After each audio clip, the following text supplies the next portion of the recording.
bonjour. Donc Bonjour. présente-toi alors. Je suis modestement un citoyen ordinaire et l'auteur de ce livre qui est paru déjà il y a 2 ou 3 mois, qui est diffusable dans tous les, en principe dans les librairies, mais sur demande parce que bon. À la Fnac par exemple, on peut le trouver aussi À en la le commandant. Fnac, en le commandant, normalement on peut, parce que c'est dans un réseau de distribution, et donc il me semble que la Fnac fait partie. Maintenant c'est pas Hachette, c'est pas les grands médias, c'est rien du tout, donc ça sera pas facile à trouver. Sinon sur les sites Fnac, Amazon, etc. Désolé pour ça, C'est pas grave. mais on peut le trouver, on peut le commander. Voilà. D'accord. Et alors ça parle de quoi en fait, vite fait? Ce livre parle de 3 thèses différentes. La première thèse, en résumé, c'est que les actionnaires ne sont pas les propriétaires des entreprises. D'une manière générale, les capitalistes, les propriétaires des capitaux ne sont pas les propriétaires de l'entreprise. La deuxième chose, c'est que le lien de subordination du salarié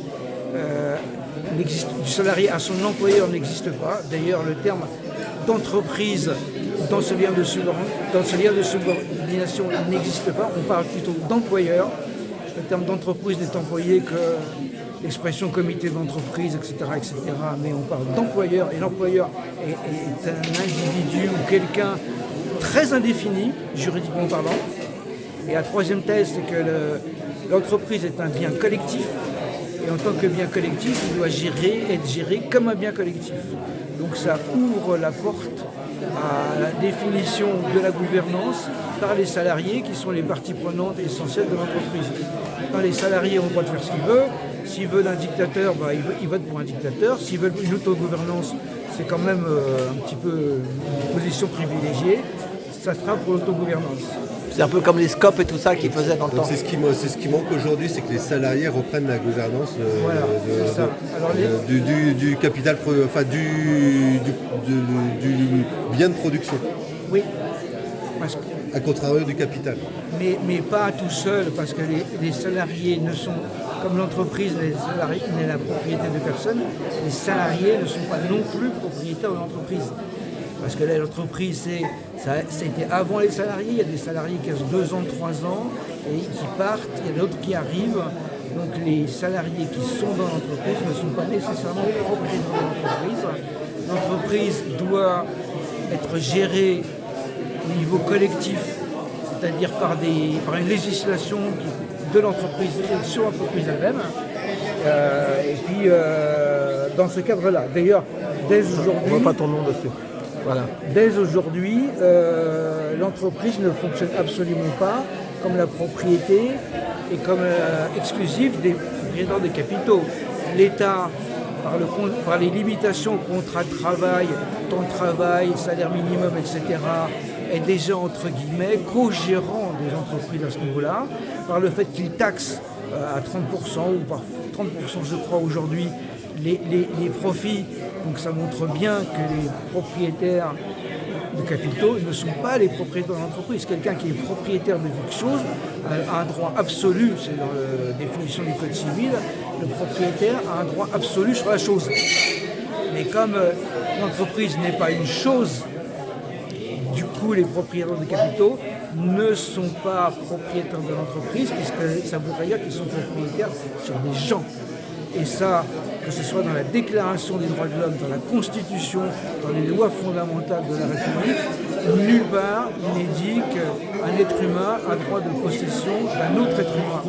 Et donc, par ce biais-là aussi, il y a plusieurs argumentaires dans le livre, par ce biais-là aussi, les propriétaires de capitaux ne peuvent pas être les propriétaires des entreprises, qui sont une communauté de travail. Moi j'ai vu un truc la semaine dernière quand il y avait chez Total des jeunes qui sont venus manifester parce qu'il y avait les actionnaires et tu voyais que ils sont tout, on voyait des actionnaires un peu flippés alors que les jeunes, je sais pas si tu as vu ces images. Oui, je l'ai vu, oui. Hein, tu as vu, ils sont comme des fous sur leur capital, oui. Sauf que tu vois c'est un monde on dirait qu'il est mort ce monde-là.